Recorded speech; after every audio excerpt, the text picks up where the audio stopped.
जैसी ग़िज़ा होगी वैसे ख्यालात होंगे, जैसी ग़िज़ा होगी वैसे अमाल होंगे। सबसे पहली शर्त यह है इबादत से पहले कि पहले तहारत हासिल की जाए। तहारत इसको नहीं कहते कि इसने गुस्ल कर लिया, इसने वजू कर लिया, नहीं। पहले तहारत यह है कि यह अपने जिस्म में दौड़ने वाले खून को हराम ग़िज़ाओं से पाक रखे, ताकि इसके जिस्म का खून, इसके जिस्म का पाक खून इसके आज़ा को इबादत की तरफ, अल्लाह के रज़ा वाले कामों की तरफ लेकर चले। इसलिए मेरे मुहतरम दोस्तों, सबसे पहले मामलात को हुक्म पर लाओ कि मामलात का हुक्म पर लाना ऐसा है जैसा आदमी का इबादत से पहले तहारत और पाकीज़गी हासिल करना। Tuan-tuan yang mulia, apabila satu orang tu didakwahkan iman dengan diceritakan tentang alamat-alamat iman, maka akan datang dalam diri dia rasa kepentingan iman, dan datang dalam diri dia betapa pentingnya iman untuk diri dia. Kalau satu orang tu tak ceritakan tentang alamat-alamat iman, tanda-tanda iman, maka akan timbul dakwaan iman. Dia akan rasa bahawa dia telah beriman, iman dia telah kuat, iman telah sempurna. Tapi bila kita ceritakan tentang alamat-alamat iman, satu orang tu dapat menilai iman dia, sejauh manakah keimanan dia, maka dia akan dapati bahawa iman dia masih lemah dan dia perlu usaha atas iman dia.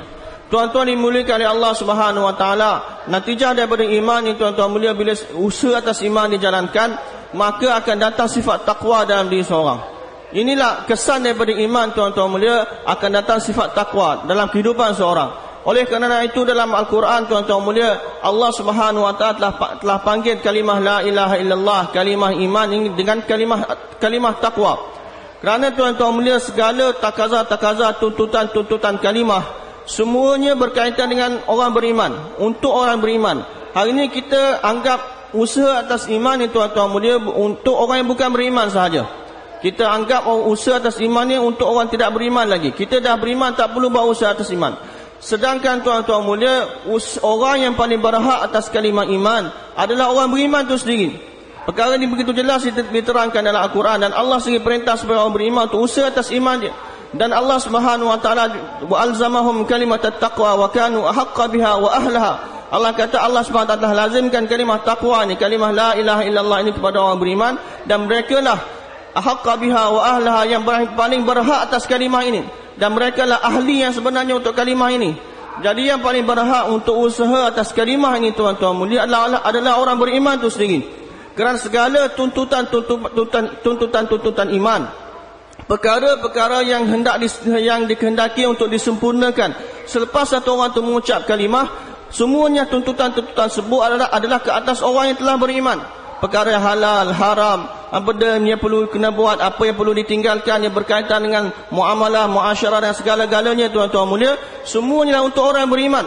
Jadi orang beriman tu kena usaha atas iman dia, sehingga datang dalam diri dia sifat takwa, sehingga datang dalam diri dia kekuatan untuk menyempurnakan segala perintah-perintah Allah Subhanahu wa taala, meninggalkan segala larangan-larangan Allah Subhanahu wa taala.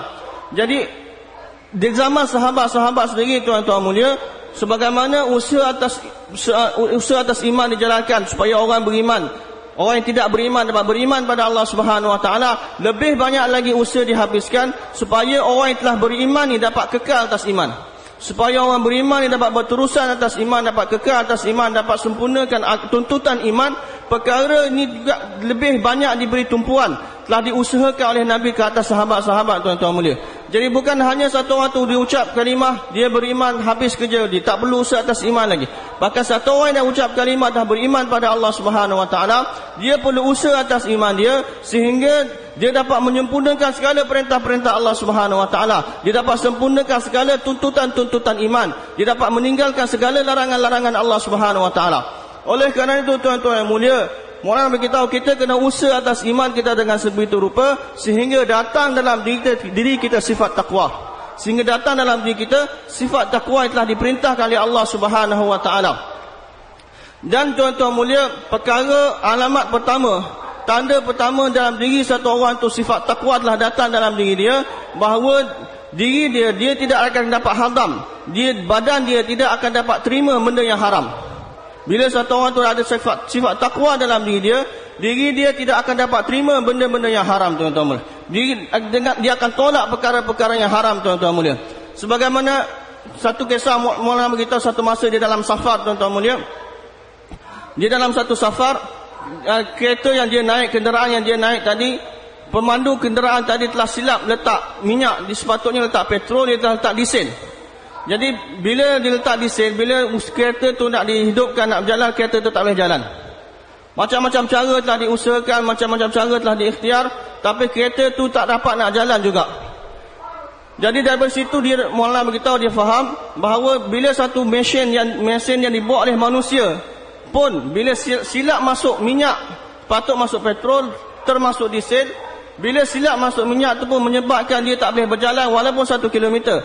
Bagaimana satu manusia, dia bila dia masuk benda yang haram dalam benda yang tak patut masuk dalam perut dia, dalam badan dia, bagaimana dia dapat sampai pada syurga Allah Subhanahu wa taala.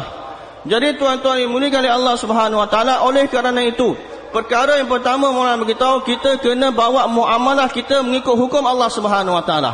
Kita kena bawa muamalah kita mengikut hukum, mengikut perintah Allah Subhanahu wa taala. Selagi mana muamalah kita tidak betul, tidak mengikut hukum Allah Subhanahu wa taala, ibadat kita tidak akan sempurna. Hukum dan ibadat kita tidak akan sempurna. Selagi mana ibadat kita tidak sempurna, agama kita tidak akan sempurna. Perkara ini jelas Nabi sallallahu alaihi wasallam beritahu, man aqamaha faqad aqama ad-din. Siapa yang mendirikan sembahyang, dia telah dirikan agama. Dan siapa yang tinggalkan sembahyang, dia telah runtuhkan agama dia. Jadi tuan-tuan mulia, agama akan sempurna bila ibadat sempurna. Tapi ibadat akan sempurna apabila muamalah kita sempurna. Apabila dalam badan kita, tuan-tuan mulia, benda yang haram, apabila dalam badan kita ada benda yang haram, maka tak mungkin ibadat kita akan sempurna. Sebagaimana Maulana berkata pentingnya wuduk untuk ibadat. Wuduk adalah syarat untuk ibadat. Kita kena bersihkan diri kita daripada hadas besar, hadas kecil. Begitu juga betulnya muamalah, bersihkan diri kita daripada benda-benda yang haram, daripada makanan-makanan yang haram ni juga adalah syarat untuk ibadat. Sebagaimana pentingnya wuduk, tanpa wuduk ibadat itu tidak akan sempurna, tidak akan diterima oleh Allah Subhanahu wa taala. Begitu juga kalau muamalah kita tidak betul, tuan-tuan mulia, pendapatan kita pendapatan haram, pendapatan yang tidak betul, tuan-tuan mulia, maka ibadat kita tidak akan diterima oleh Allah Subhanahu wa taala. Jadi oleh kerana itu penting, si orang yang bertakwa pada Allah Subhanahu wa taala, badan dia tidak akan terima benda yang haram. Macam Abu Bakar Siddiq radhiyallahu taala anhu. Satu masa dia telah makan satu makanan, baru sikit makan, baru satu suap makan.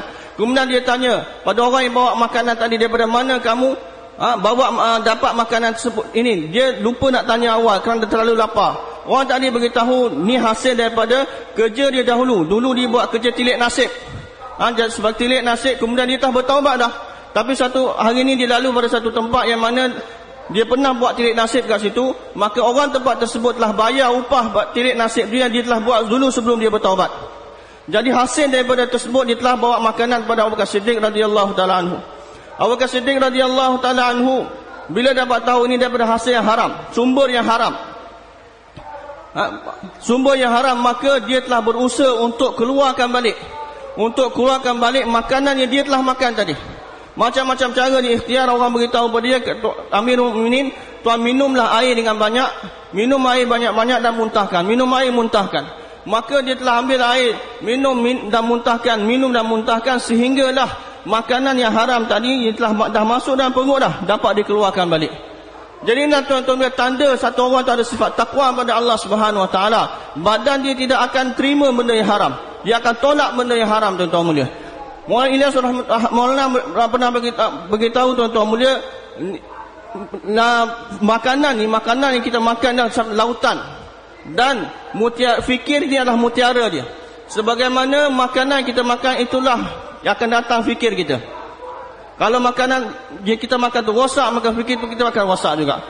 Kalau makanan yang kotor, fikir pun kotor. Kalau makanan bersih, suci, fikir kita pun bersih dan suci, tuan-tuan mulia.